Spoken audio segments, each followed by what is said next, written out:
corresponde presentar al doctor Leonardo Palacios Márquez, quien es el presidente de la Cámara de Comercio, Industria y Servicio de Caracas. Doctor Leonardo, tiene la palabra. Muchísimas gracias. Buenos días a todos. Muy estimada doctora Nelly Mata, presidente del Instituto de Estudios Jurídicos Elena Fierro, del Colegio de Abogados del Estado Sucre. Estimada doctora Isa Shopite, directora general de esta institución académica, muy apreciada por todos nosotros.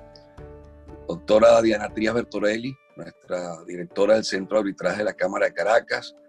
Nuestro estimado amigo, el profesor y ponente, doctor Ramón Escobar Alvarado. Señoras y señores, este acto realizado dentro de los esquemas telemáticos de la nueva normalidad representa un reto importante en esta inquietud angustiante al enclaustramiento de algunas instituciones que en nuestra área, y me refiero a la jurídica y empresarial, han podido estar indiferentes y al margen del desvanecimiento que ha llevado a un debilitamiento extremo y alarmante que pone en el tapete de nuestra ocupación la extinción del Estado democrático de derecho, de ese Estado constitucional como expresión acabada del constitucionalismo moderno, concebido y activamente buscado su perfeccionamiento para la protección de los derechos fundamentales del ciudadano, que por ficción legal se extiende a las distintas expresiones de agrupaciones, mancomunidades empresariales, reconocidas tradicionalmente como sociedades mercantiles típicas o aquellas que, producto de la evolución vertiginosa de la mundialización y la globalización económica, denominadas atípicas, han venido construyéndose y dándose para profundizar, intensificar y hacer más efectivo el intercambio de bienes y servicios, el financiamiento, incluso si la intermediación financiera tradicional que es capaz de, o que escapa de la regulación de órganos especializados de los estados, todo bajo la égida de los avances tecnológicos y de la regularización de la economía. Venezuela en el pasado, y esa es nuestra gran preocupación, fue vitrina de democracia, modelo icónico de avance económico, expresado en desarrollo y en expresiones tales como un moderno urbanismo, de empleo tecnológico de punta y avances en la configuración del ordenamiento jurídico, al punto que nuestra Carta Magna de 1961 inspiró a varias cartas latinoamericanas y especialmente a la Constitución Española de 1978.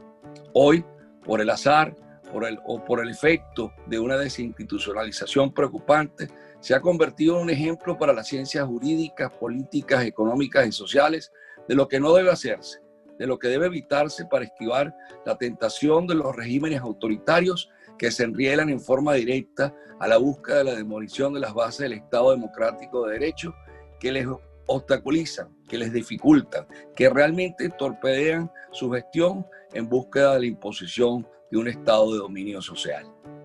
Resulta interesante, auspicioso y estimulante que dos instituciones, una como es la Cámara de Caracas, centenaria, decana de la organización institucional gremial de los empresarios, fundamentalmente ícono y modelo que siguió toda la conformación de los organismos gremiales nacionales y regionales, y otra institución profesional que agrupa a los diáconos de la justicia, como somos los abogados, hagan este gran esfuerzo para llevar adelante el conocimiento de las bases constitucionales, fundacionales, funcionales y de los principios que orientan en los medios alternativos de resolución de conflictos.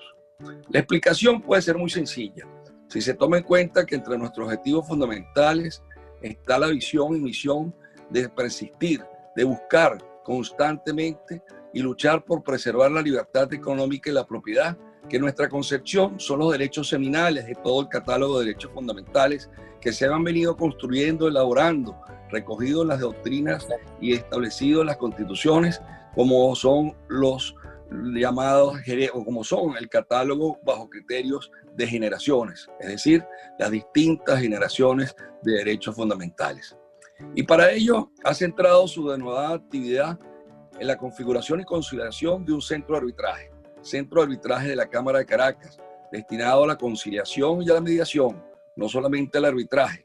Somos pioneros en el país, pues consideramos, y ese es nuestro objetivo, ese es nuestro afán, que la verdadera paz social se consigue cuando se obtiene justicia, mediante un acceso directo, sin pretensiones mayores, de buscar en procedimientos engorrosos para lograr la tutela alternativa, efectiva de los derechos del empresario, concepto que va más allá de lo jurídico, para entender la esencia y el desempeño económico del hombre en sociedad, para buscar maximizar su esfuerzo, su espíritu empresarial, su representación digna y esencia de lo que representa la libertad humana, en búsqueda de tratar de especificar actividades que puedan dar rienda suelta a esa creatividad, asumiendo riesgos para la obtención de una rentabilidad que es absolutamente debida, que debemos proteger, de una rentabilidad que es necesaria no solamente para el que organiza el esfuerzo, sino también para que invierte en ese esfuerzo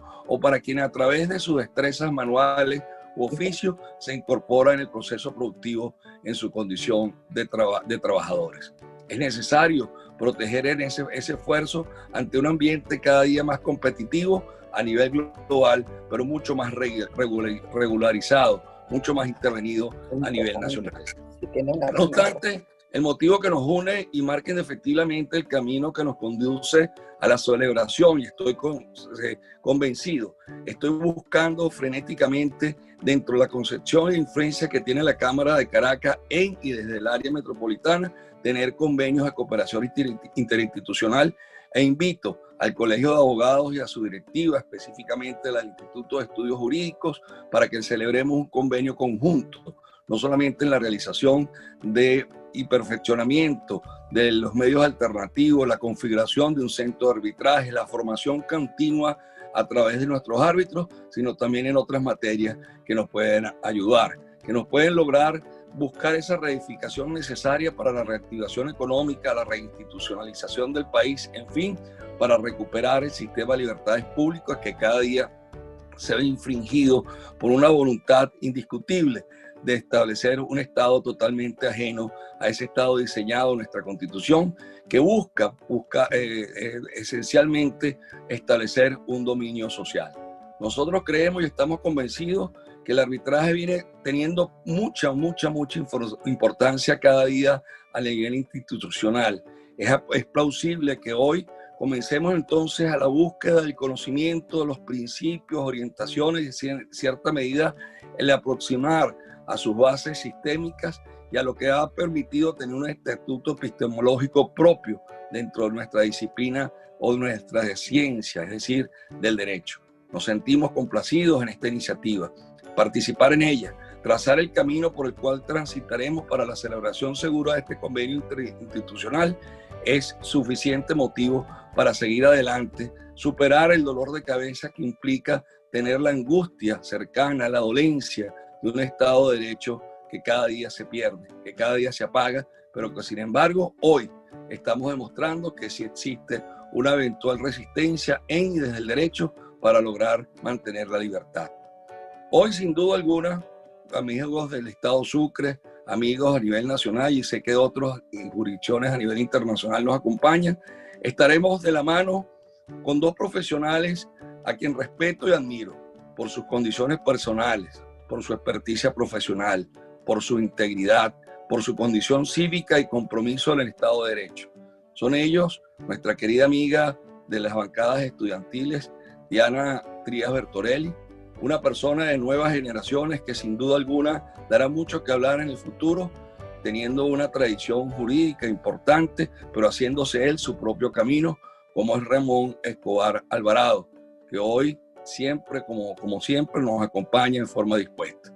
Entendamos y interioricemos que el Estado de Derecho requiere de todos, que el arbitraje tiene que fortalecerse, que el arbitraje tiene que consolidarse y tenemos que estar pendientes de aquellos que por causas particulares o por motivos totalmente futiles comienzan a hacer campañas internas y externas en contra del centro de arbitraje, cuando en algún momento algún procedimiento les es favorable y sin embargo es necesario internamente ir mejorando a través de un proceso crítico, propositivo, estas formas alternativas. Bienvenidos todos a este espacio virtual del Instituto Jurídico Elena Fierro, una gran mujer. Tuve la oportunidad de conocerla cuando estudiante, que iba siempre a las conferencias dictadas por ella en la Universidad Central de Venezuela y en otros espacios.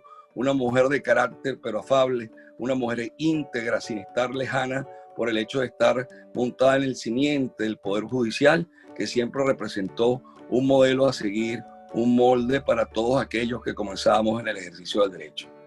Agradecido por atender a esta convocatoria y aprovechen el espacio que se brinda, aprovechemos comenzar a construir, y tenemos dos grandes orientadores, dos grandes expedicionarios que nos llevarán de la mano, como son Diana y Ramón José. Buenos días. Muchísimas gracias al doctor Leonardo Palacios por sus palabras iniciales. Vamos a escuchar ahora a la doctora Nelly Mata, presidenta del Instituto de Estudios Jurídicos Elena Fierro, del Colegio de Abogados del Estado Sucre. Doctora Mata, tiene la palabra. Recuerde activar el micrófono. Muchísimas gracias. Buenos días a todos. En nombre de la Junta Directiva del Instituto de Estudios Jurídicos del Colegio de Abogados del Estado Sucre, doctora Elena Fierro Herrera, institución que ha querido precisamente homenajear a una mujer nativa de este estado y de esta ciudad por sus méritos académicos, digamos profesionales, y además por representar también a la mujer del estado Sucre y venezolana. Da la más cordial bienvenida a todos y cada uno de aquellas personas que oyeron nuestra invitación, que a bien tuvieron sumarse a escuchar a dos grandes ponentes de esta materia sobre los medios alternativos para la resolución de conflictos, como Diana Trías Bertorelli y el doctor Ramón Escobar Alvarado.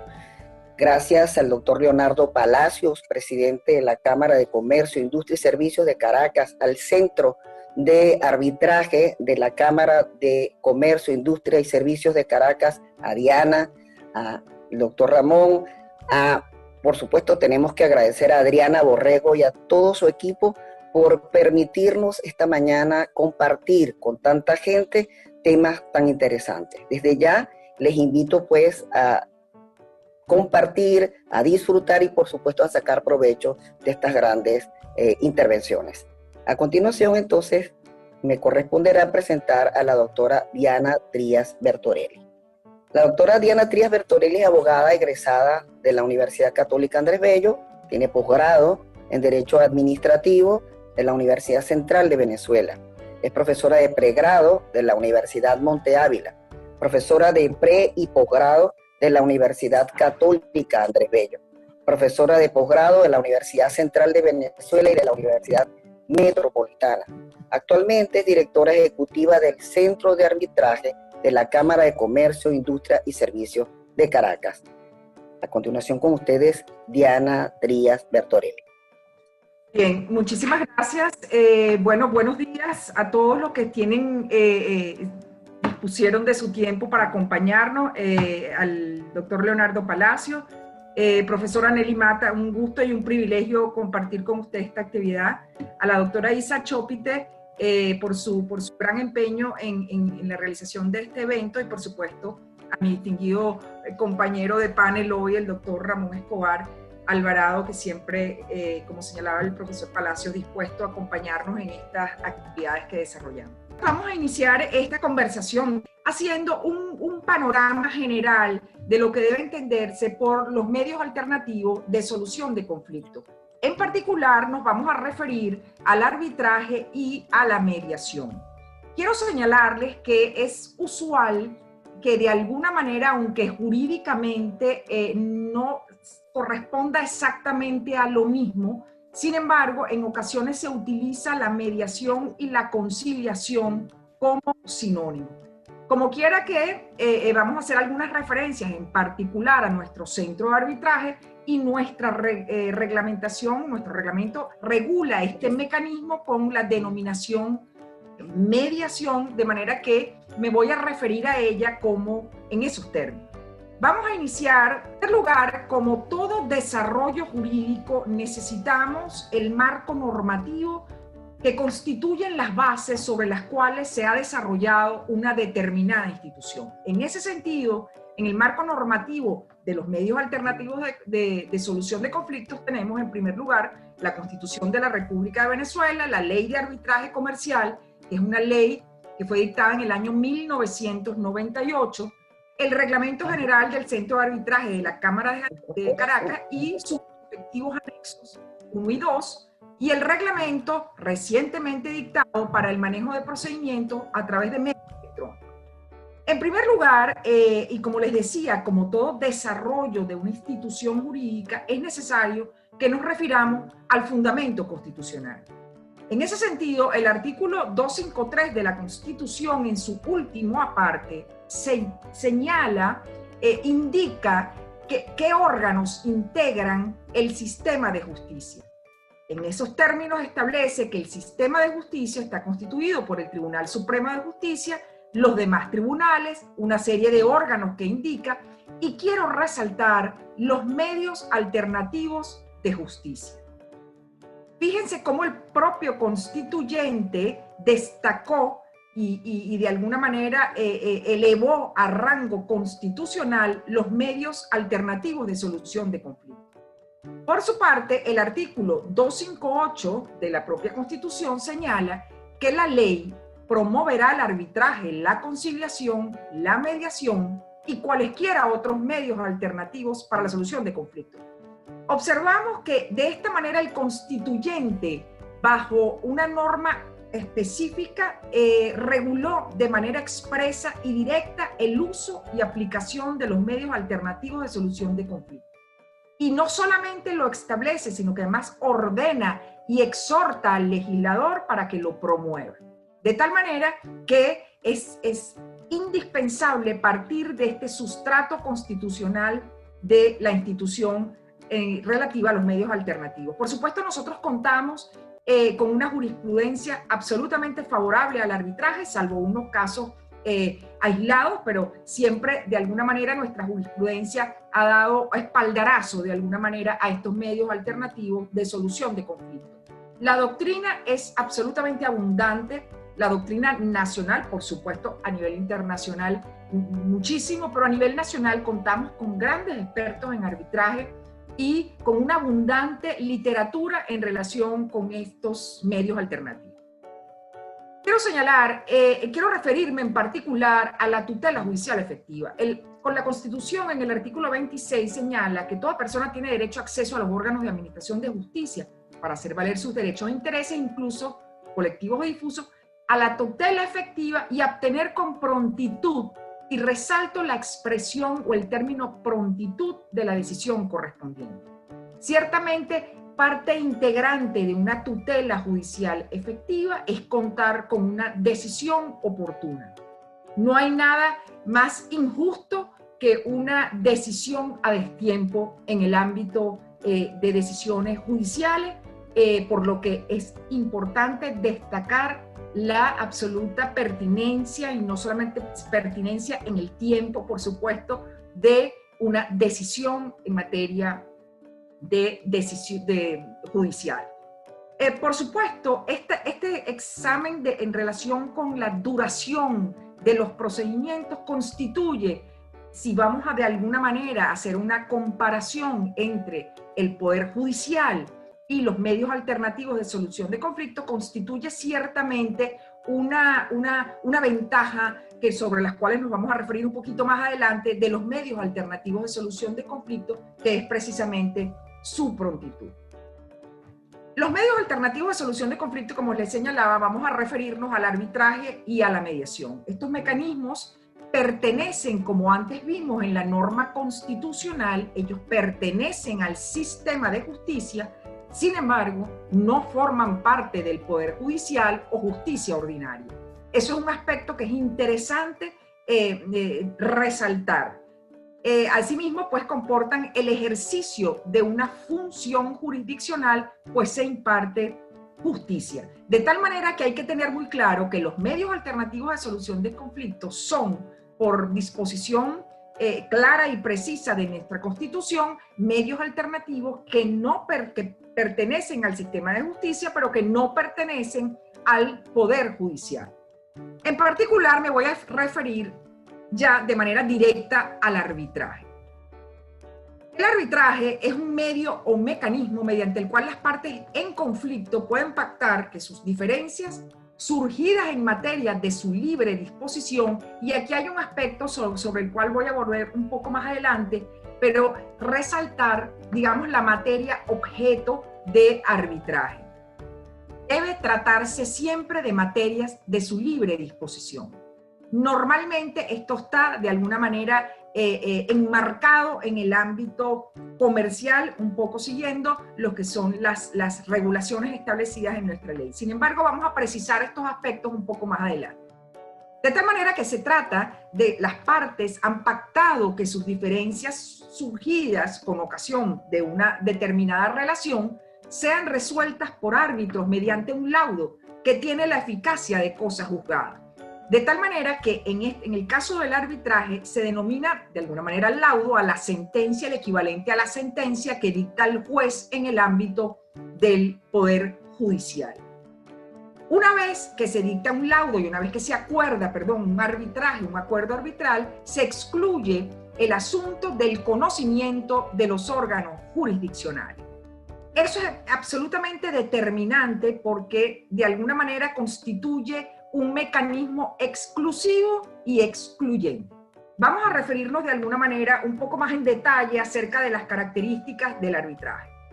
En primer lugar, por supuesto, es un mecanismo eficaz para resolver disputas entre particulares, incluso entre estos y entes públicos, cuando se trate, por supuesto, del conflicto intersubjetivo de intereses.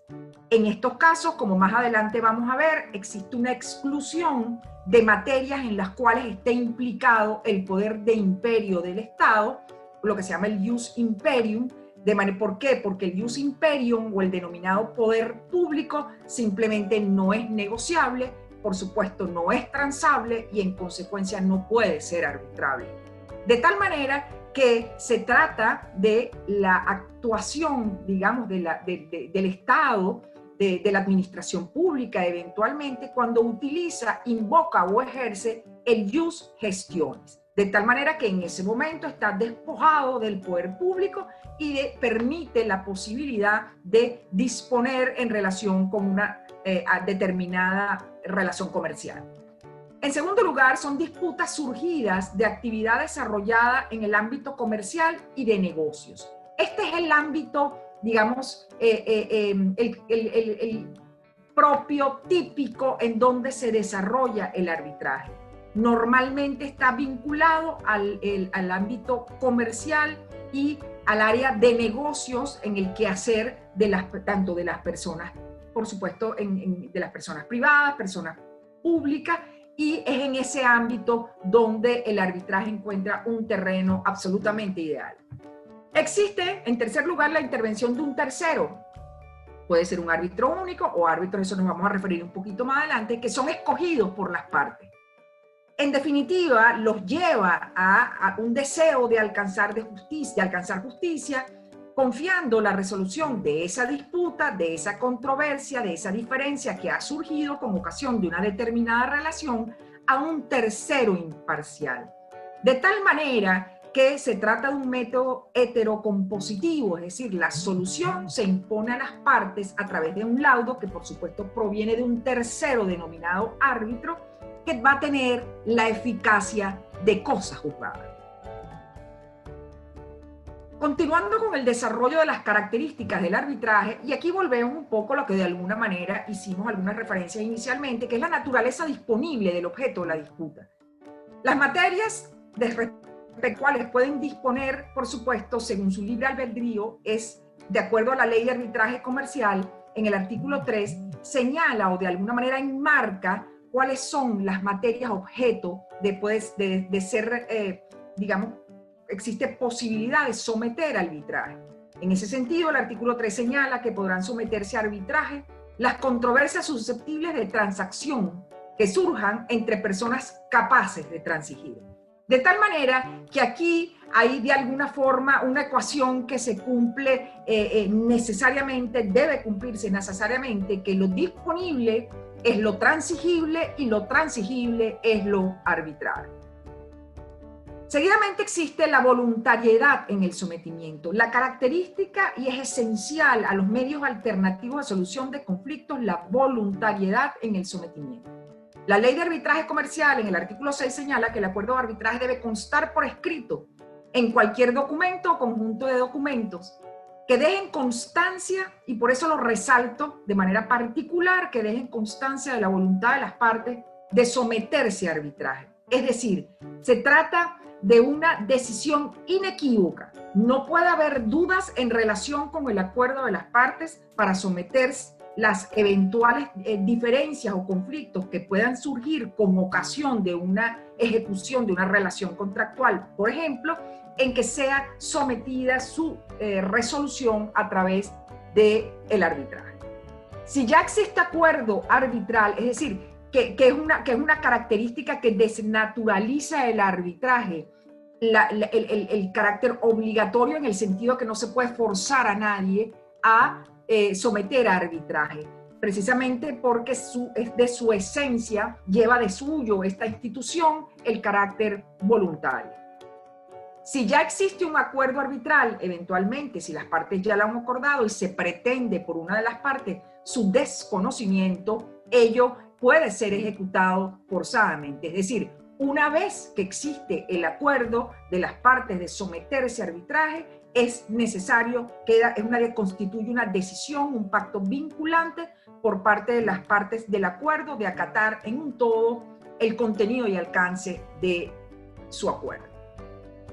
Existen algunas diferencias que siempre es importante resaltar, las diferencias del arbitraje con el litigio judicial. El litigio judicial se desarrolla en instancias del Poder Judicial, de tal manera que son los tribunales del Estado. Y en este caso, el juez es designado por el Estado. No hay intervención de las partes en su elección. En segundo lugar, y recuerden, y aquí quiero resaltar, que el litigio judicial se desarrolla, por supuesto, en el ámbito del Poder Judicial, respecto del cual los medios alternativos de resolución de conflictos no forman parte de él. Sin embargo, ambos pertenecen al sistema de justicia. En el arbitraje, las partes mediante acuerdo escogen a los árbitros. Por supuesto, aquí hay una diferencia absolutamente sustancial.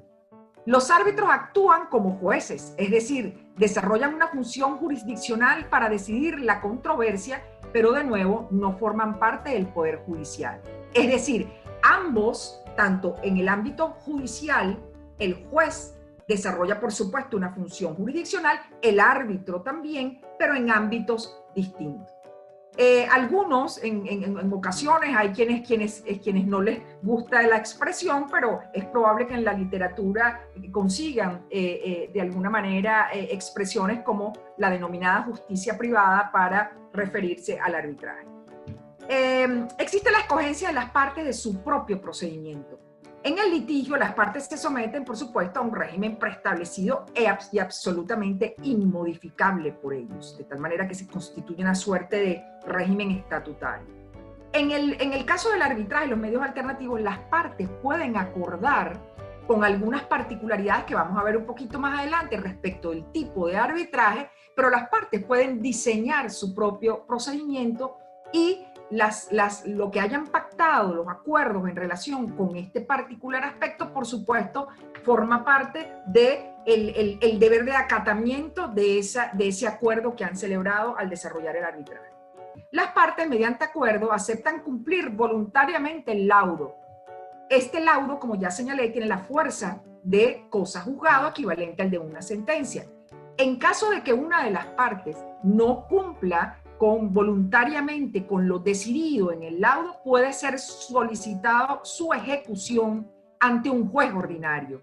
Y esto es absolutamente importante porque fíjense cómo la naturaleza de cosa juzgada digamos que comparte con la sentencia. Sin embargo, la ejecución en el ámbito de los medios alternativos, en la jurisdicción arbitral, no tiene el poder de ejecución. Cuando se dicta un laudo y una de las partes no lo incumple voluntariamente, la otra parte puede solicitar de manera directa la ejecución del laudo ante un juez del Poder Judicial, obviamente, y ese juez no tiene capacidad de alguna manera cognitiva, no tiene potestad cognitiva, sino simplemente y absolutamente ejecutoria. Es decir, él no va a conocer del fondo, simplemente es una especie de alguna manera de título ejecutivo que se tramita ante el Poder Judicial.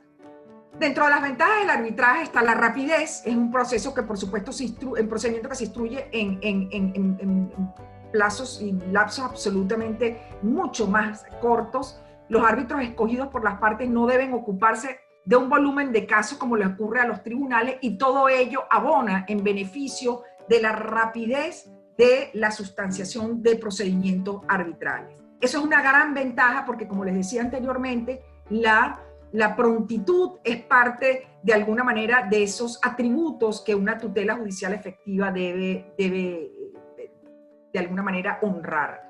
La especialidad, la designación de árbitros especialmente formados en la materia objeto de controversia. Esto es muy importante porque en el arbitraje las partes seleccionan a los árbitros, en el caso del arbitraje institucional, que vamos a ver un poquito más adelante, y por supuesto se escogen según el objeto de la controversia profesionales capacitados, bien puede ser de la lista de los centros de arbitraje que funcionan en nuestro país o profesionales conocidos de las partes que dominen esa materia objeto y en consecuencia esa especialidad, ese dominio del tema particular, origen de la controversia, pues indudablemente que constituye una ventaja.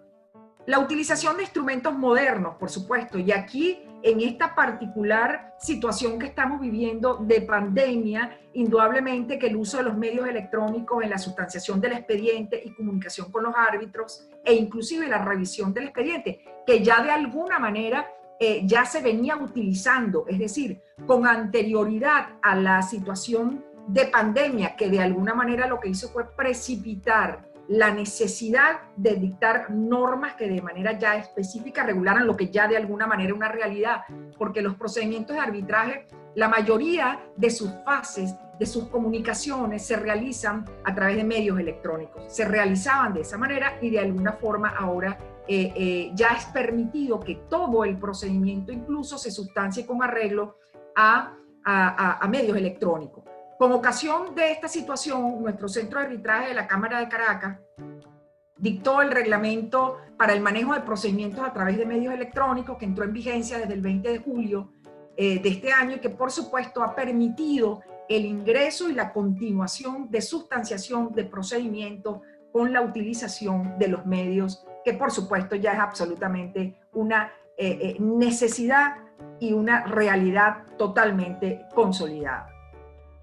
Asimismo, existe un aspecto que es la de la economía. La justicia arbitral es remunerada.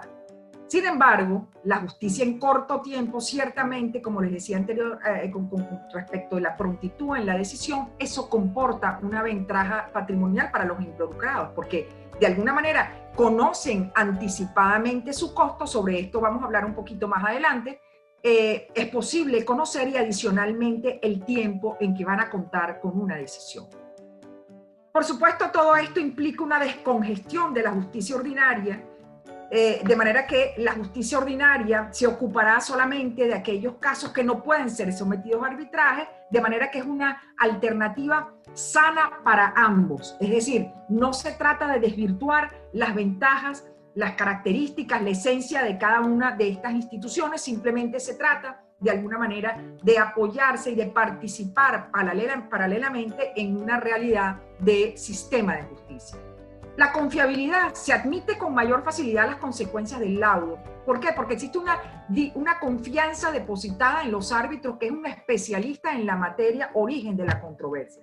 De tal manera que eso da, de alguna manera, abona un terreno hacia la aceptación y confianza y seguridad en lo decidido por parte del especialista en la materia.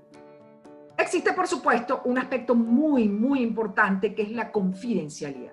Nuestra ley de arbitraje comercial en el artículo 42 consagra la confidencialidad de los árbitros. Esto es un beneficio absolutamente importante. ¿Por qué? Porque existen eventuales partes en disputa que no están interesados en que, primero, que su controversia de alguna manera sea conocida por muchísimas razones. Entre ellas, incluso puede haber involucrados secretos comerciales, información financiera, contable, el know-how, que es parte de la propiedad intelectual de sus negocios frente a terceros, y que de alguna manera quienes están involucrados no les interesa que trascienda. De tal manera que es importante y se valora de manera muy, muy especial, por supuesto, nacional e internacionalmente, que la confidencialidad del desarrollo de estos procedimientos. Las materias objeto de arbitraje podrán someterse a arbitraje de conformidad con la ley de arbitraje comercial todo lo que sea susceptible de transacción y que surja, por supuesto, entre personas capaces de transigir.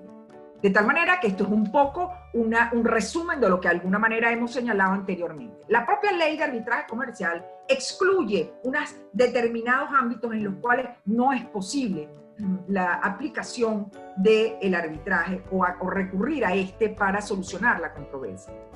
De manera que la ley hace señala a través de un elenco de numerales una serie de materias que quedan exceptuadas, como son las que sean contrarias al orden público o versen sobre delitos o faltas, las directamente concernientes a las atribuciones o funciones de imperio del Estado o entes de derecho público por las razones que de alguna manera ya antes señalé, las que versen sobre el estado de capacidad civil de las personas, las relativas a los bienes derechos de incapaces sin previa autorización judicial y finalmente sobre las que haya recaído sentencia definitivamente firme, salvo las consecuencias patrimoniales que surjan de su ejecución en cuanto conciernan exclusivamente a las partes y que no hayan sido establecidas o decididas por la sentencia definitivamente firme. De tal manera que el artículo 3 de alguna manera enmarca cuáles son las materias objeto de arbitraje por virtud de las excepciones que de manera expresa contempla.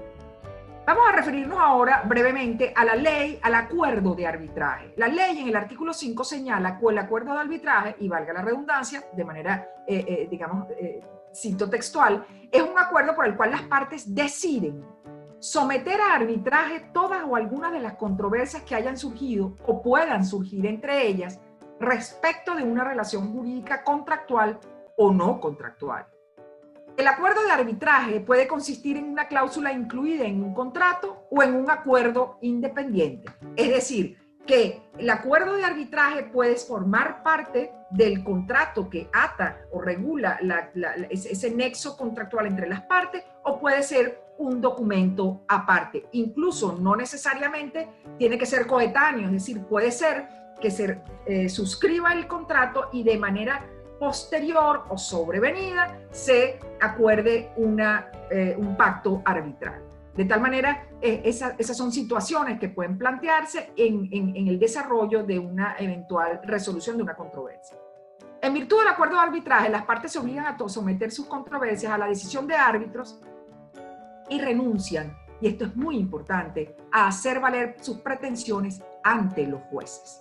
De manera, y por eso resalto, y de alguna manera lo que ya podemos traer como unas primeras conclusiones parciales, es que el acuerdo de arbitraje es exclusivo, es decir, para esa en particular relación contractual y es excluyente de la jurisdicción ordinaria.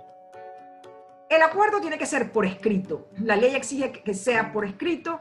El consentimiento de las partes, por supuesto, dada la voluntariedad que le caracteriza, es determinante y se materializa en el acuerdo por escrito, de tal manera que existe la voluntad de las partes de someter las diferencias actuales o futuras al arbitraje. Las fórmulas, como ya les dije a ese, puede ser como una cláusula integrante del contrato que los vincula, o puede ser a través de un pacto independiente o incluso, como también señalé anteriormente, a través de un acuerdo sobrevenido. De tal manera que es necesario que las partes estén de alguna manera y entren en una relación de obligatoriedad en relación con el contenido y alcance de lo pactado por virtud del acuerdo arbitral. Existen dos tipos de arbitraje, que es el arbitraje institucional y el arbitraje independiente. El arbitraje independiente está establecido, regulado en la ley de arbitraje comercial en los artículos que les señalo, 2 y 15. Simplemente a manera de establecer una base para estos comentarios, el arbitraje independiente es aquel regulado por las partes sin intervención de los centros de arbitraje. Por su parte, el arbitraje institucional es el que se realiza a través de los centros de arbitraje a los cuales se refiere esta ley o los que fueron creados por otras leyes. En particular, es el caso de nuestro centro de arbitraje de la Cámara de Caracas. Las cámaras de comercio, y aquí resalto brevemente, cualesquiera otras asociaciones, así como las superiores académicas, podrán organizar sus propios centros de arbitraje. En el arbitraje institucional, todo lo concerniente al procedimiento se regirá de conformidad con lo dispuesto en el reglamento de arbitraje del centro de arbitraje en las cuales las partes se hayan sometido. Aquí quiero señalarles, simplemente como referencia, en el ámbito nacional Existen en nuestro país básicamente 3 centros de arbitraje de reconocida trayectoria, como es el caso del CEDCA, que pertenece a la Cámara Venezolana Americana Benacham, el caso de recientemente actividad, el Centro de Arbitraje de la Cámara de Comercio del Zulia, y en nuestro caso el Centro de Arbitraje de la Cámara de Caracas, que indudablemente tiene una tradición y forma parte, digamos, del registro histórico de los procedimientos de arbitraje porque tiene más de 30 años en el desarrollo de administrando procedimientos de arbitraje y de mediación. El centro de arbitraje, como les decía anteriormente, es una actividad que se ha desarrollado desde hace más de 25 años, tiene más de 580 expedientes tramitados, somos el capítulo nacional de la ICC y de la sección nacional de la Comisión Interamericana de Arbitraje Comercial, tenemos múltiples vínculos de carácter internacional.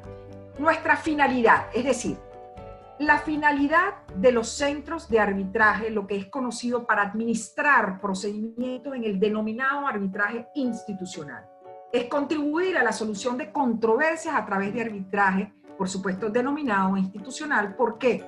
Facilita infraestructura, tiene una preselección de árbitros. ¿Por qué? Porque ya contamos con una lista de árbitros mediadores que han sido cuidadosa y rigurosamente seleccionados para formar parte de nuestra lista, y de alguna manera ya quienes eventualmente deseen acudir a nuestro centro de arbitraje en aplicación de una cláusula arbitral van a contar con una preselección de árbitros de primera categoría. Eso, por supuesto, adicionalmente aporta un procedimiento en relación con en sus respectivos reglamentos, en acatamiento a lo que exige la ley, tienen reguladas todas las pautas relativas a la administración de procedimientos de arbitraje y en nuestro caso de arbitraje y mediación. De tal manera que cada centro de arbitraje debe contar con una reglamentación interna. Nuestro reglamento general, por supuesto, con ocasión de esa orden, de esa exigencia de la ley de arbitraje comercial, está en vigencia, la actual está en vigencia del año 2013, tiene unos anexos 1 y 2 relativos a las tarifas administrativas y los honorarios, y quiero resaltar que en este momento estamos en proceso de revisión normativa con ocasión de alguna manera, para seguir lo que es la tendencia institucional en el arbitraje institucional, es necesario incorporar ciertas instituciones. Adicionalmente, hay que actualizar las tarifas y cada cierto tiempo se produce ese evento de adaptación, y a los efectos de que no quede de alguna manera disociado con lo que es la realidad jurídica del arbitraje y, por supuesto, del ámbito económico. Cada centro de arbitraje cuenta con lo que se denomina la cláusula modelo de arbitraje. Por supuesto, las partes están, siendo la voluntariedad, tienen la posibilidad de incorporar cláusula y hacerle incorporaciones a la cláusula que estimen necesario para el caso concreto. Sin embargo, cada centro de arbitraje, y nosotros en particular, aportamos un modelo que a los fines de que las partes tengan como de alguna manera guía para incorporarla en su respectiva documento contractual. Ello no quiere decir que no pueden hacer agregados, no pueden regular aspectos. Recuerden que ellos, en el arbitraje, las partes son dueñas del procedimiento y ellos incluso pueden establecer regulaciones procedimentales que se van a aplicar con preferencia a las que establece el reglamento del centro de arbitraje. ¿De qué se trata? Cuando, por supuesto, estamos hablando de arbitraje institucional. Por supuesto, aquí es importante contar, y aquí siempre lo sugiero, y me gusta el éxito de esta convocatoria porque creo que de alguna manera todos están llamados, o por lo menos con curiosidad hacia esto, el ejercicio en este ámbito de los medios alternativos de solución de conflictos. Es muy importante contar con experiencia, conocimiento en relación con estos aspectos, porque hay ciertas regulaciones que, por de alguna manera incorporar regulaciones inadecuadamente o demás, pueden de alguna manera contaminar la cláusula, y es lo que se conoce como las patologías de las cláusulas arbitrales, que pueden eventualmente amenazar la validez de la cláusula, y en consecuencia es importante o seguir una cláusula modelo de manera específica, o de alguna manera las incorporaciones, que obviamente es absolutamente válido y necesario hacer, sean revisada por expertos en la materia o al menos con conocimiento particular en relación con estos ámbitos. De tal manera que conforme al artículo 6 debe constar por escrito el acuerdo de arbitraje. Esa es la constancia, eso es lo que de alguna manera refleja la voluntad de las partes y constituye indudablemente el consentimiento inequívoco. Debe ser absolutamente inequívoco, no puede haber dudas en relación con la voluntariedad de las partes de someterse a arbitraje. No puede haber dudas en relación con este aspecto. El arbitraje de derecho y el arbitraje de equidad. Existen dos tipos de arbitraje. El arbitraje de derecho está regulado en el artículo 8 de la ley y los árbitros de derecho deberán observar en este caso las disposiciones de derecho en la fundamentación de los laudos. Si no hubiera indicación de las partes en relación al carácter de los árbitros, siempre se entenderá que como árbitros de derecho, y eso de alguna manera siempre lo recogen las reglamentaciones internas de los centros de arbitraje. Los árbitros deben siempre, en estos casos, tener en cuenta las estipulaciones del contrato y los usos y costumbres mercantiles según el ordenamiento jurídico que van a aplicar. El arbitraje de equidad está asimismo regulado en la ley y proceden con entera libertad según sea más conveniente al interés de las partes, atendiendo principalmente a la equidad. Los árbitros se rigen por lo que les dicte la conciencia, no implica que la decisión sea arbitraria, y esto es muy importante. Un arbitraje de equidad no quiere decir que sea un arbitraje injusto, no quiere decir que sea un arbitraje disociado de lo que es la equidad y la justicia. Quizás se omiten ciertas formalidades desde el punto de vista jurídico, que cada caso en particular será conveniente a analizar, pero los árbitros de alguna manera siempre están atados a una decisión con carácter de equidad. Adicionalmente quiero señalarle que hay diversos tipos de equidad, incluso de arbitraje. Hay arbitraje que suelen denominarse arbitrajes técnicos, en donde no se trata de la resolución de un conflicto en particular sobre los derechos subjetivos, sino simplemente de un arbitraje de carácter técnico en relación con un determinado aspecto en el ámbito contractual. Con estas nociones que brevemente he señalado de alguna manera finalizamos lo que es algunas consideraciones generales en relación con el arbitraje, y me voy a referir ahora brevemente a otro medio alternativo de solución de conflictos, como es la mediación, y en algunos casos conocida como conciliación. No obstante que jurídicamente en puridad sí existe una distinción, pero digamos desde el punto de vista de este acercamiento que vamos a tener hoy se pueden utilizar como sinónimo. La mediación está regulada en nuestro reglamento en el artículo 91, y quiero hacerles una breve referencia a digamos, una noción de lo que es mediación. Se entenderá por mediación el mecanismo por el cual las partes en conflicto buscan llegar a un acuerdo bajo la asesoría de un mediador. Fíjense que en este caso la naturaleza como está de alguna manera compuesta esta relación es particular y esencialmente distinta. El mediador no puede imponer su decisión, a diferencia de lo que ocurre con el arbitraje, en las cuales el árbitro impone una decisión a las partes a través de un laudo que están obligados a acatar. Aquí, en la mediación, en el caso de la mediación, corresponde a las partes lograr el acuerdo. Es un método, a diferencia del arbitraje, de autocomposición. Es una figura despojada de formalismos, quizás no tan procedimental como puede ser eventualmente el arbitraje. No hay que demostrar quién tiene la razón, simplemente se trata de buscar una solución flexible que las partes deben de alguna manera llegar a ella. El mediador no resuelve, como ya les dije, por sí mismo la controversia. En el arbitraje, por supuesto, adopta una decisión a través del laudo.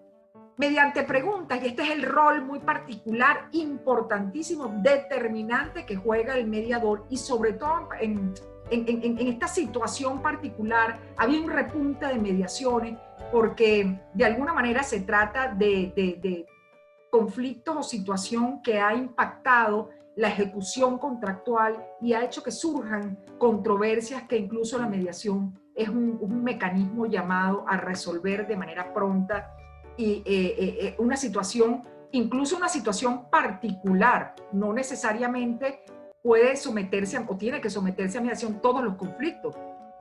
A lo mejor entre partes surge algún conflicto y a lo mejor uno de ellos deseo resolver por mediación y los otros a lo mejor por arbitraje. Si no lo pacté, lo puedo pactar sobrevenidamente y excluyo, de manera que son aspectos puntuales.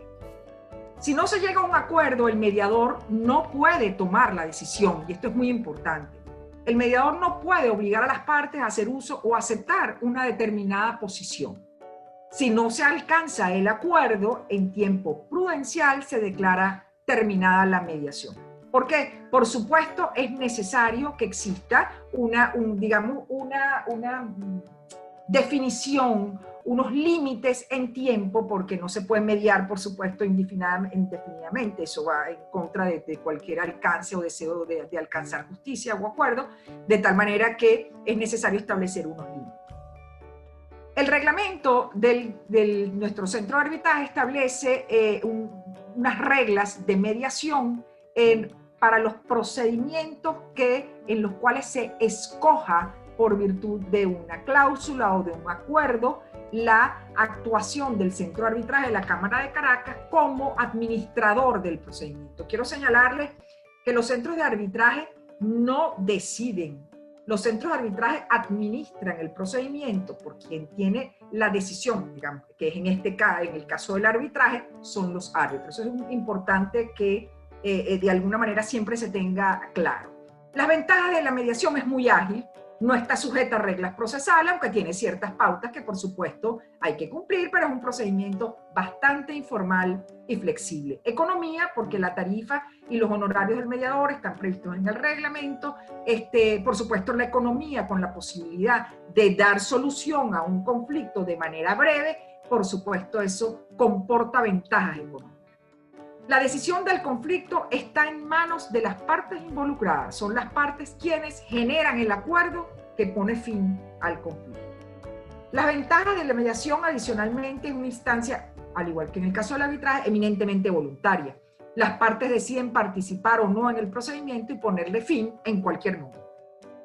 La confidencialidad acompaña, protege asimismo los procedimientos de mediación, y esto indudablemente que es una ventaja para quienes se encuentren de alguna manera incorporados en un procedimiento, que lo que se pueda revelar incluso durante un proceso de mediación que pudiera no llegar a un acuerdo, de alguna manera el mediador, el conocimiento que tenga acceso a ello, o la otra parte, no incidirá en los procesos subsiguientes. Es decir, cualquier aspecto que se haya discutido no va a, de alguna manera, influir en las decisiones que eventualmente, por ejemplo, es posible lo que se llaman cláusulas escalonadas o por agotamiento, que las partes hayan establecido que primero se puede llevar una controversia que surge en mediación, y en el caso de que no haya mediación se somete a arbitraje.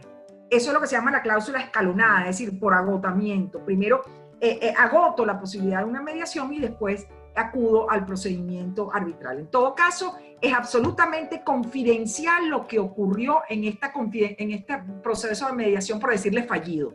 Eso no sale de ese procedimiento, aún cuando sea el propio centro el que pueda administrar el arbitraje subsiguiente, si fuera el caso. No requiere que las partes estén representadas o asistidas por un abogado. El mediador, en determinadas circunstancias, sin embargo, podría recomendar a las partes asesoría jurídica, pero muchas veces, a veces los propios abogados son quienes más hacen resistencia a ciertos acuerdos, y en consecuencia esto es una posibilidad de que las partes de alguna manera, sea de manera directa, quienes, por supuesto, en ocasiones siempre es absolutamente necesario contar digamos, con el apoyo o el ropaje de alguna manera que le da el conocer el ámbito o el contenido de una determinada pacto que se realice, pero en ocasiones sí facilita que las partes, sin presencia de abogados, puedan llegar a un acuerdo. Finalmente, y como conclusión, pues se trata de una justicia consensuada. Las propias partes acuerdan el modo de resolver sus controversias, aceptan voluntariamente las decisiones a las que se llegue a través de los medios que ellos han escogido. Indudablemente existe una propensión a aceptar y acatar con mayor facilidad las decisiones cuando las partes son las propias protagonistas de que sea una decisión, por supuesto, es una decisión absolutamente imparcial, objetiva, como tiene que ser, pero sin embargo, la confianza en que son expertos quienes están decidiendo su materia, pues indudablemente que hay una mayor voluntariedad en el acatamiento de la decisión del laudo. Ello, por supuesto, reduce litigiosidad, en conflictividad y por tanto favorece la convivencia, que en definitiva es de lo que se trata. Reduce la congestión judicial y procura una justicia oportuna como fin supremo del Estado de Justicia conforme a nuestra Constitución. De manera que con estas breves nociones, un poco apresuradas para poder abarcar de alguna manera estas nociones generales, doy por finalizada la presentación. Muchísimas gracias. Muchísimas gracias a la doctora Diana Trías por su intervención. Le daré la palabra a la doctora Nelly Mata para que presente a nuestro siguiente ponente. Muchísimas gracias, Adriana.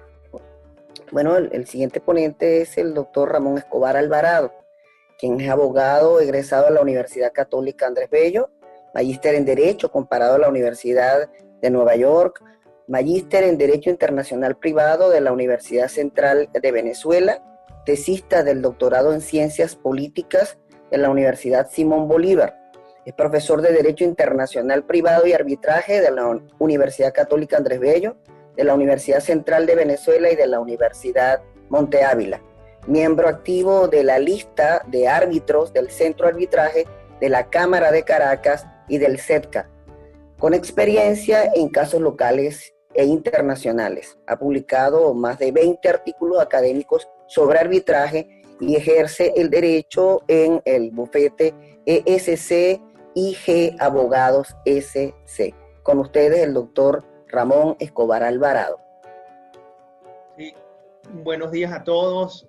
En verdad, muchas gracias por la oportunidad de compartir con ustedes unos minutos hablando de arbitraje. El arbitraje no solamente me ha interesado y me interesa desde el punto de vista profesional y académico, sino que me interesa especialmente como venezolano. Soy un convencido que el arbitraje va a tener un rol fundamental en la reconstrucción de nuestro país. Por eso quiero comenzar por el final.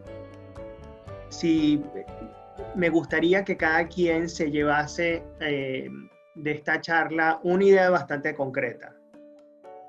Venezuela hoy tiene todo el marco normativo para ser un centro regional de resolución de controversias.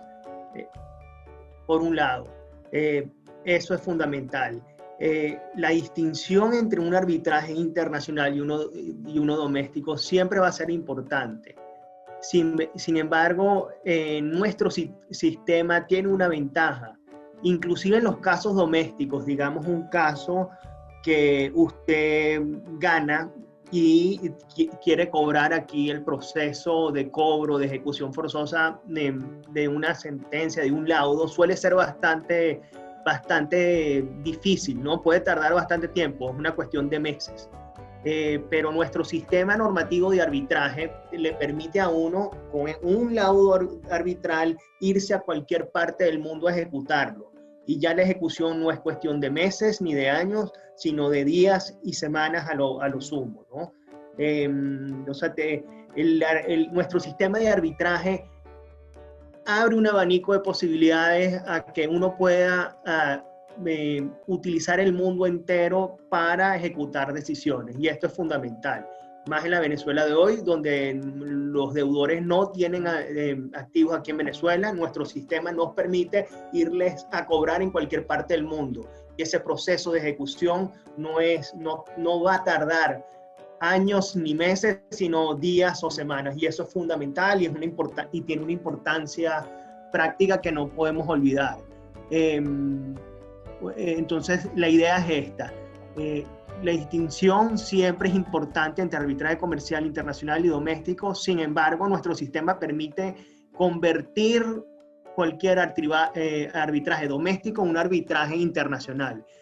Sin embargo, el sistema también tiene un reto. Yo creo que es una oportunidad para los abogados que estamos ejerciendo arbitraje, pero también hay un reto. Yo creo que hay que estudiar el tema de la resolución de controversias teniendo en cuenta el impacto que está teniendo la tecnología. En especial me refiero a la inteligencia artificial. La inteligencia artificial, así como está cambiando nuestro mundo, el mundo de la medicina, de los servicios, está cambiando también el derecho.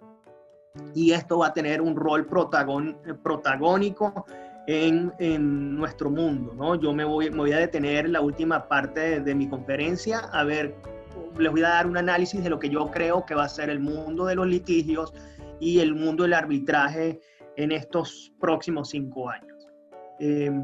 Pero esa es la idea que yo quiero que se lleven a casa. Para desarrollar mi idea, lo que voy a hacer es tratar de responder a 3 preguntas. La primera pregunta es, ¿cuándo el arbitraje es internacional? La segunda pregunta vendría siendo, ¿qué importancia tiene de que el arbitraje sea internacional? Y la tercera pregunta es, ¿hacia dónde creo yo que es el futuro, el porvenir del sistema de resolución de controversias? No solamente aquí en Venezuela, sino en el continente e inclusive en el mundo. La primera pregunta, ¿cuándo el arbitraje internacional? Quiero explicarlo con un ejemplo de un caso fundamental, un caso importante que hubo en la década de los 90 en Venezuela. Ese caso es el caso Pepsi-Cola contra Embotelladoras Caracas, un caso que fue reconocido a nivel global, a nivel mundial. Es un caso muy, muy importante en el mundo del derecho internacional privado y en el mundo del arbitraje. ¿Qué pasó? Se trataba de un contrato de distribución de refrescos. La marca Pepsi-Cola, una compañía constituida fuera de Venezuela, creó una subsidiaria aquí en Venezuela. Esa subsidiaria, que tenía la marca Pepsi-Cola, firmó un acuerdo de distribución con una embotelladora aquí en Venezuela. Es decir, la subsidiaria venezolana negoció en Venezuela y celebró en Venezuela un contrato de distribución con una empresa venezolana. Ese contrato de distribución tenía una cláusula de arbitraje comercial internacional, ICC. ICC es la Corte Internacional de Arbitraje de la Cámara de Comercio Internacional.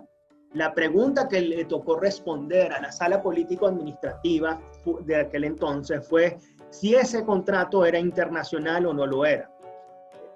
Comúnmente en el mundo del derecho, si quieres vamos a pasar la lámina, se estudiaba el tema a través de la visión jurídica. ¿Cuál es la visión jurídica? Es básicamente centrarnos en una dimensión normativa y esta dimensión normativa utiliza 2 criterios. Los primeros criterios son los criterios subjetivos. Yo voy a analizar, el test que estoy tratando de hacer es ver cuáles son los elementos de extranjería y si esos elementos de extranjería son jurídicamente relevantes. Tengo unos criterios subjetivos, es decir, relacionados con las partes. Voy a ver si hay una nacionalidad o un domicilio extranjero. En este caso, 2 subsidiarias una subsidiaria constituida en Venezuela y una empresa venezolana, una compañía, una sociedad mercantil venezolana, no había elementos de extranjería. Entonces, esos son el criterio subjetivo relacionado con las partes. Hay un segundo criterio que es el criterio objetivo, es el relacionado con el vínculo comercial entre las partes. ¿Dónde se negoció el contrato? Ese contrato se negoció aquí en Venezuela. ¿Dónde se celebró el contrato? El contrato se celebró aquí en Venezuela. ¿Y dónde se ejecutó el contrato? Ese contrato era ejecutable aquí en Venezuela. ¿Cuál es la conclusión? Si yo me baso en criterios, una visión meramente jurídica, ese contrato es local, es doméstico, no es un contrato internacional. Sin embargo, la sala político-administrativa de alguna manera se apoyó en una tesis de la jurisprudencia francesa que decía, mira, aquí estamos hablando del comercio internacional y yo no me puedo limitar a criterios meramente jurídicos. Dicen los franceses que yo tengo que ver si hay un flujo y reflujo de inversión internacional. Si eso ocurre, el contrato es internacional. ¿Qué fue lo que hizo la sala político-administrativa? Matizó esa visión. Dijo, mira, si el contrato impacta el comercio internacional, entonces el contrato es internacional. Esa fue la conclusión de la sala político-administrativa. Dijo, mira, yo no me puedo enfocar nada más en una visión jurídica, yo tengo que ir más allá porque estamos hablando del comercio internacional y por tanto tengo que aportar una visión que vaya más allá de lo jurídico, una visión comercial. Siempre que haya un impacto en el comercio internacional, el contrato es internacional. La conclusión concreta de la decisión fue que ese contrato era internacional. Esa sentencia es estudiada no solamente en las escuelas de Derecho, en la Cátedra de Derecho Internacional Privado y Arbitraje, sino que es estudiada fuera de Venezuela. Es un gran aporte inclusive de la jurisprudencia venezolana al mundo del comercio internacional y de Derecho Internacional Privado. Vamos a la siguiente lámina, que es la siguiente pregunta. Ustedes me dirán, bueno, el contrato es internacional, ¿qué importancia tiene que sea internacional? Vamos a la siguiente lámina. La importancia es bastante práctica, ¿no? Una vez que el contrato es internacional, se activa, se prende la luz de un sistema normativo especial.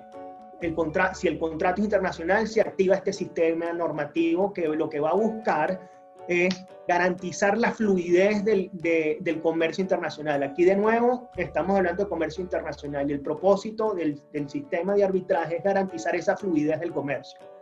Y eso se hace a través de dos mecanismos. Un mecanismo de derecho de fondo, de derecho aplicable, que son normas de avanzada, normas prácticas de resolución de controversias, normas aplicables al fondo. Y eso en el mundo de hoy se da con la llamada lex mercatoria. Por eso el común derecho internacional privado, el derecho del conflicto de leyes, que yo voy a tratar de ver cuál es el derecho nacional aplicable hoy por hoy, mira, su importancia está disminuyendo. ¿Por qué? Porque ya el comercio internacional tiene normas autosustentables, normas nacionales que van a regular mucho mejor, van a ser de avanzada en comparación con las normas nacionales. Esas normas anacionales pueden venir, por ejemplo, con leyes modelo y lex mercatoria. Esos son aplicables al fondo. Pero también hay unos principios y unos valores que no aplican al fondo, sino al proceso. Y se basa en una premisa, que es que si yo lo que quiero es darle fluidez al comercio, tengo que reconocer que el mecanismo regular a través del cual los comerciantes resuelven sus controversias es a través de arbitraje. Y la consecuencia práctica es que cuando hay un acuerdo de arbitraje y hay un contrato comercial internacional, se activa este sistema normativo. ¿Cuál es nuestra base? La base venezolana, la base jurídica venezolana de este sistema normativo. En primero, nuestra Constitución, que la doctora Trías ya explicó los aportes y los avances de nuestra Constitución en el arbitraje. Yo nada más lo quiero resumir en dos. El gran aporte de nuestra Constitución es que ve el sistema de justicia desde la óptica del justiciable, como una gama de alternativas, el derecho que tiene el justiciable a elegir, en este caso el comerciante. Cuando un comerciante tiene un conflicto o está planeando cómo va a resolver un conflicto, tiene dos alternativas, o la vía de la justicia regular o la justicia arbitral. Nuestra Constitución, como explicó la doctora Trías, incluye el arbitraje dentro del sistema de justicia. Se habla no de una tutela judicial efectiva, sino una tutela jurisdiccional efectiva. Y por el otro lado, a diferencia de Francia, México, Estados Unidos, donde ese principio por arbitraje, es decir, el principio según el cual cualquier duda tiene que ser resuelta de manera a expandir el derecho de las partes de acudir a arbitraje, ese principio está en nuestro sistema, no solamente consagrado en una ley, en una práctica jurisprudencial, sino en la Constitución, y eso tiene efectos concretos. Entonces tenemos la Constitución, luego tenemos un sistema normativo especial. Aquí yo quiero un poco copiar la idea del doctor Rotner, que hace más de 20 años, fue el primero que me habló a mí de arbitraje, ¿no? Y mucho de lo que yo sé de arbitraje se lo debo a él. Nuestro sistema, o sea, para dar un contexto, nos tenemos que ubicar en los años 90. La idea, según el doctor Rodner, dice, mira, era hacer de Venezuela un centro de resolución de controversias de tamaño por lo menos regional, un verdadero centro de resolución de controversias, una especie de Suiza en América Latina. ¿Qué se hizo en ese entonces? Primero se ratificaron las convenciones más importantes de arbitraje. La primera es la Convención de Naciones Unidas sobre reconocimiento y ejecución de laudos arbitrales extranjeras, conocida como la Convención de Nueva York. Esta convención es importantísima. De hecho, está hoy más ratificada, es la convención más ratificada del mundo, más que la Declaración Universal de Derechos Humanos. Ratificaron también la Convención Interamericana sobre Arbitraje Comercial, ratificaron además la Convención Interamericana sobre Reconocimiento y Ejecución de Laudos Arbitrales Extranjeros, y además emitieron dos leyes muy importantes. Uno, la Ley de Derecho Internacional Privado, que en varios artículos aplican al arbitraje, y una ley modelo, o sea, aunque es venezolana, es una ley modelo para el mundo. Se la han calcado, por ejemplo, en República Dominicana y en Panamá. Es una ley de avanzada. Y segundo, nuestra ley de arbitraje comercial.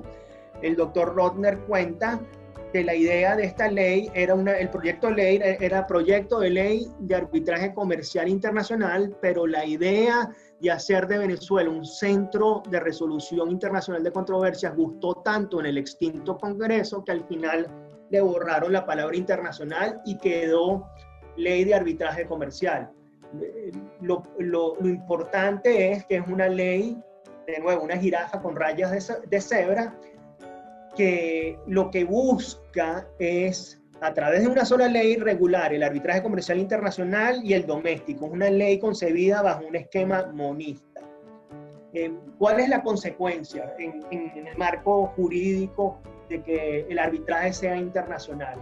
Que entran en juego una serie de derechos que pueden ser diferentes.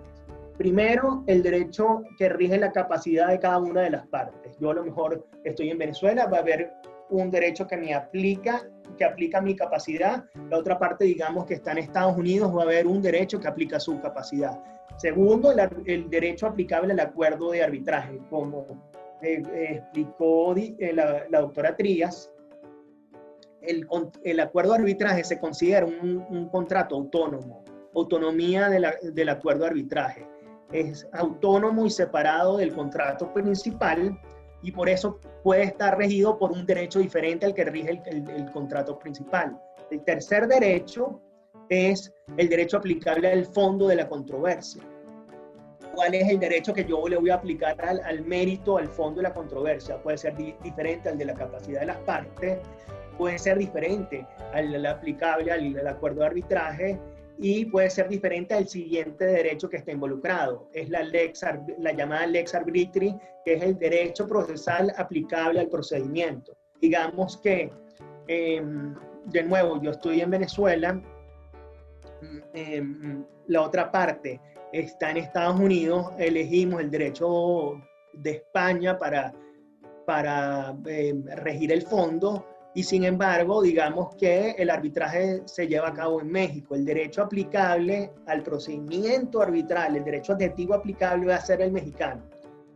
La consecuencia práctica de esta es que el régimen recursivo, los recursos contra ese procedimiento se van a regir por derecho procesal mexicano. Entonces, tenemos este otro derecho, pero va a haber otro derecho que puede ser muy importante y que va a entrar en juego, el derecho donde yo voy a ejecutar. Digamos, el arbitraje de nuevo se lleva a cabo en México, pero yo sé que mi contraparte tiene activos en Argentina. Yo voy a ir a Argentina a ejecutar ese laudo. Y por tanto, ese derecho, el derecho argentino de ejecución, va a ser importante y lo tengo que tener en cuenta. De hecho, una de las obligaciones de los árbitros es hacer todo lo que sea posible porque su laudo se puede ejecutar en cualquier parte razonable del mundo, es decir, donde sea probable que ese laudo se pueda ejecutar. Entonces, buscar siempre que ese laudo pueda ser ejecutado.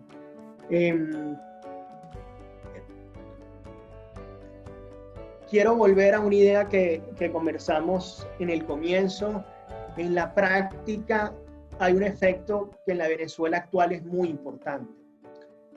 Digamos que mi contrato es internacional y bueno, se activa todo este sistema, ¿no? Entonces yo puedo acudir a cualquier parte del mundo, aplican el juego del derecho internacional privado, pero este sistema también puede aplicar inclusive si el contrato no es internacional. ¿En qué casos? En el que mencionamos.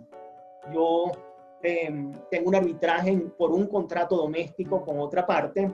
El arbitraje se conduce aquí en Venezuela, hay un laudo venezolano y sin embargo a la hora que del laudo veo y quiero ejecutar y veo que la otra parte no tiene activos aquí en Venezuela o esconde activos. El sistema normativo venezolano, todo este sistema normativo de arbitraje comercial internacional me permite a mí agarrar mi laudo e ir por el mundo y ejecutar en un país donde yo sepa que la otra parte tiene activos. Digamos que el señor se esconde acá y el procedimiento de ejecución puede durar 2 o 3 años. Yo con ese laudo, en vez de pasar esa pesadilla de 1 o 2 años tratando de ejecutar, me voy a los Estados Unidos, donde yo sé que mi contraparte tiene una cuenta bancaria y trato de ejecutar allá. El proceso de ejecución ya no estamos hablando de años, sino de días o semanas, y va a ser mucho más efectivo. Entonces todo esto abona, incrementa la efectividad de los sistemas mundiales, del sistema mundial de resolución de controversias, y lo que busca de nuevo es darle fluidez al comercio internacional. Vamos a la siguiente lámina, por favor.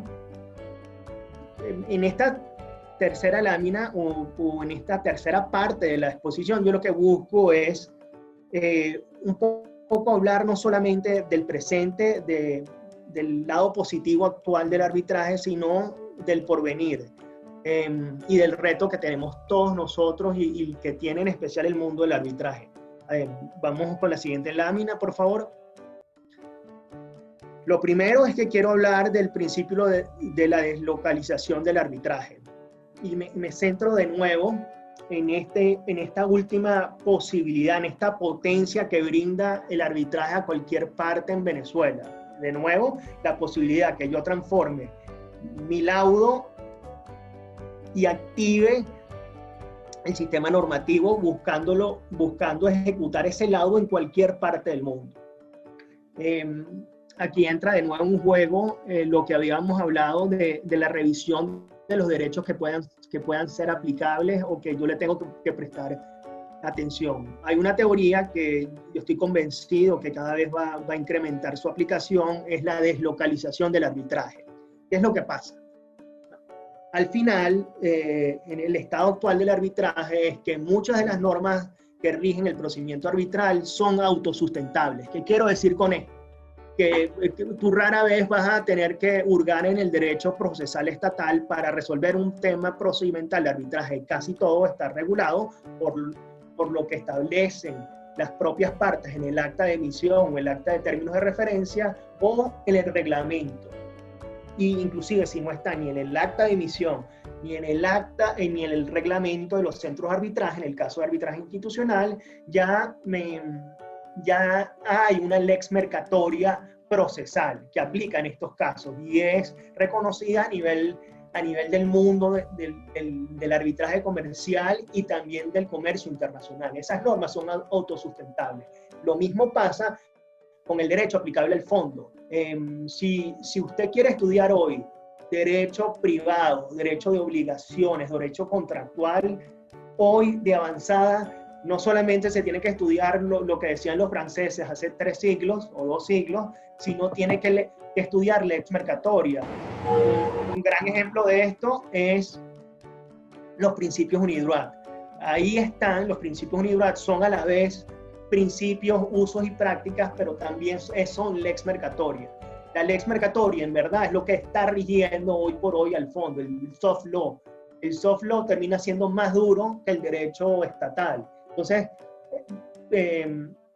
vemos que, por tanto, los derechos nacionales son cada vez menos importantes. Lo que importa es más importante las normas autosustentables, las normas anacionales de derecho de lex mercatoria procesal y especialmente las normas anacionales de derecho sustantivo, derecho de fondo.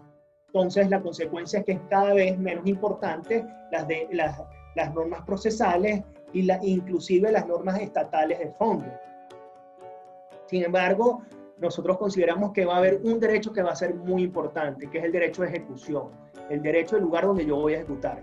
Ya no va a ser importante, por tanto, ni el derecho aplicable al contrato de arbitraje, el derecho aplicable al fondo, ni el derecho procesal del lugar donde se lleva a cabo el procedimiento.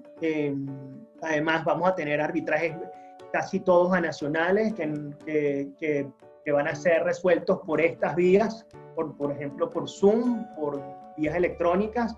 Lo que sí va a ser importante es el lugar donde yo voy a ejecutar. Por ejemplo, en la práctica, si hay un problema de orden público en ese lugar, va a ser muy difícil ejecutar en ese lugar. Me explico. Digamos que un contrato de distribución de cervezas, que el derecho aplicable sea el derecho sea aplicable al fondo, sea el venezolano, pero el deudor tiene sus activos nada más en un país donde sea contrario el orden público, la distribución de cerveza, en ese caso ese derecho va a ser relevante y va a ser determinante, porque muy probablemente me van a decir que en ese país ese laudo es contrario al orden público y no me van a ejecutar. O sea, lo que va a importar no solo no va a ser tanto el derecho aplicable, el derecho nacional aplicable al fondo, ni el derecho procesal del lugar del arbitraje, porque eso se va a regir por normas nacionales autosustentables. Lo que va a ser importante va a ser el derecho del lugar donde yo voy a ejecutar. Ese derecho va a mantener su importancia. Pero sí vamos a un proceso de deslocalización del arbitraje. El segundo punto que yo quiero hablar es algo que yo de alguna manera hace unos meses me burlaba cuando me lo decían, pero ahora creo que es una potencialidad para la cual hay que estar preparados, ¿no? Cómo la inteligencia artificial está irrumpiendo en el mundo del arbitraje.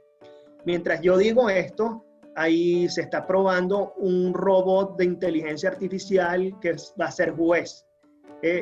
Las pruebas se están llevando en Londres, más que todo en Inglaterra, ¿no?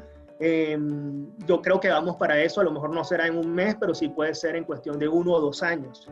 Mientras tanto, lo que sí está ocurriendo ahorita es que el mundo del arbitraje, el mundo de los litigios, al igual que en otros sectores, la inteligencia artificial está irrumpiendo y está transformando la manera como hacemos las cosas. En el mundo del arbitraje y en el mundo de los bufetes extranjeros, no estoy hablando nada más de Londres, Nueva York, sino que estoy hablando de Colombia. Ya hay mecanismos de inteligencia artificial que te hacen dictámenes. Ya los jueces están haciendo parte de sus decisiones y sus laudos con inteligencia artificial. El mismo robot, la misma inteligencia artificial te monta un auto, te monta una parte de una decisión. Hacia allá vamos. ¿En qué se está utilizando hoy? A través de la inteligencia artificial, yo puedo predecir, por ejemplo, si un tribunal arbitral está compuesto por A, B y C, ¿cómo me va a decidir A, B, C mi caso? Inclusive, dependiendo de la hora de la mañana, de los momentos que escriban su laudo. Es totalmente predecible y a eso van los estudios y a eso va el progreso. Están prediciendo las decisiones. ¿Cuál es la herramienta? Yo al saber las probabilidades de éxito de mis argumentos y al final de mi caso, ¿para qué voy a tardar 2 años en un litigio? Inclusive, ¿para qué voy a tardar 6 meses en un arbitraje? Si yo puedo resolver la controversia antes, en cuestión de días, ¿no? Entonces, lo que va a haber, y esto es algo que no está pasando nada más en Venezuela, sino en el mundo, es menos litigio. Por eso, de nuevo, la convención más importante de finales del siglo XX fue la Convención de Nueva York. De nuevo, más ratificada que las convenciones de derechos humanos. Yo creo que la convención más importante, por lo menos los primeros 50 años del siglo XXI, es la Convención de Singapur. La Convención de Singapur fue suscrita en 2018, Venezuela se adhirió, el régimen que controla, que tiene control efectivo del territorio se adhirió, la Asamblea Nacional no la ha ratificado, tenemos un problema legal, jurídico, que eventualmente se resolverá, pero esa convención va a ser fundamental. Esa convención es el equivalente en materia de negociación y mediación a lo que fue la Convención de Nueva York en materia de arbitraje. Es decir, la Convención de Singapur va a ser el equivalente, o es el equivalente en materia de mediación y negociación a lo que es al arbitraje la Convención de Nueva York. Va a ser fundamental porque, de nuevo, con todo, previendo la consecuencia, los efectos de la inteligencia artificial en el mundo del derecho, ¿para qué esperar? ¿Para qué esperar una decisión? ¿Para qué esperar un año de un litigio? ¿Para qué esperar 6 meses de un arbitraje? Si yo puedo, sabiendo las probabilidades de éxito de mi caso, negociar. Entonces, está habiendo un incremento fundamental en las negociaciones. Por eso yo creo que el futuro del derecho va a ser más Singapur que Nueva York. Y para eso debemos estar preparados. Yo creo que también es una oportunidad para Venezuela. Yo estoy convencido de que Venezuela puede ser un centro fundamental, un centro trascendental de resolución de controversias. Puede ser un foro importante. Quizás no será Suiza como soñaron la gente en 1990, los que escribieron, los que ayudaron, apoyaron la ratificación de esta serie de tratados y la redacción de las 2 leyes macro, la ley de derecho social privado y la ley de arbitraje. A lo mejor no vamos a ser Suiza, pero por lo menos India podemos tener un gran flujo de casos, ¿no? El abogado venezolano, mira, es un abogado que bien preparado. Si algo hemos aprendido en estos últimos 20 años es resolver problemas complejos de forma innovadora y eficiente, y somos unos abogados que tendemos a hacer, en comparación con el resto de América Latina, mucho más barato. Inclusive, esto creo que hace unos años no se me hubiese ocurrido decirlo, pero si tú comparas la experiencia del mundo del arbitraje de Venezuela por ejemplo, con el de Colombia, nosotros, yo creo que en estos años, desde que comenzaron los centros, habrán habido en total, entre los 2 centros, alrededor de 800 casos. El número, por ejemplo, del centro de arbitraje de la Cámara de Bogotá son 400 al año. Nosotros tenemos que aumentar estos casos. Yo creo que tenemos toda la potencialidad, pero siendo totalmente objetivo, las regulaciones de arbitraje venezolano, la práctica de arbitraje venezolana es mucho menos procesalista y ritualista que la colombiana. Uno de los efectos de todo lo que hemos vivido ha sido resolver estos problemas de manera innovadora, y le hemos tenido como foro menos resistencia al derecho de fondo, ¿no? Vamos más hacia el fondo. Que en mi criterio, que lo que suele pasar, por ejemplo, en el centro de arbitraje de la Cámara de Bogotá, en la práctica colombiana de arbitraje, inclusive yo pudiese decir que también ocurre lo mismo en Perú y con Chile. Es una potencialidad. Tenemos el marco normativo perfecto para hacerlo, estamos ubicados geográficamente perfectos, tenemos buenos abogados. El reto sería acostumbrarnos y agarrar la bandera de la inteligencia artificial y ver cómo va a cambiar nuestra profesión y cómo le podemos sacar provecho. Pero en resumen, una frase, yo creo y estoy convencido que el futuro del arbitraje y de nuestra profesión está más cerca del derecho de fondo, de resolver de manera expedita y lo más rápido posible las controversias, es decir, está más cerca de Singapur que quizás de Nueva York.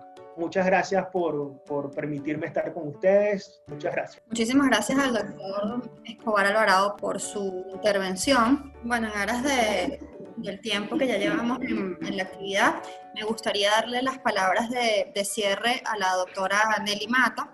Agradecer a todos ustedes su presencia el día de hoy, nuestras redes de nuestra cámara, @cámara de Caracas, para que por allí se vayan enterando de actividades como estas que estamos haciendo constantemente y la verdad que con mucho entusiasmo. Doctora Nelly, si quiere dar las palabras finales.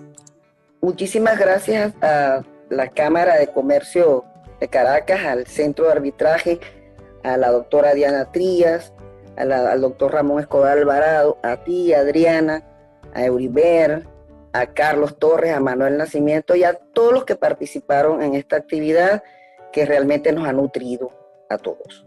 Bueno, por lo demás, pues muchísimas gracias a todos, los despido y gracias al doctor Palacios, ¿no?, por habernos permitido esta ventana a través de la Cámara de Comercio de Caracas y al Centro de Arbitraje, pues por esta facilidad, ¿no?, del conocimiento. Muchas gracias a todos. A todos ustedes, gracias por acompañarnos. Nuestras redes sociales, @Cámara de Caracas, en donde estamos presentes, Twitter, Instagram, YouTube. Sugerencias, comentarios, aprendizajes de esto, estamos a su total disposición en cámaradecaracas@gmail.com. Un gusto haberlos tenido el día de hoy y nos vemos en las próximas actividades.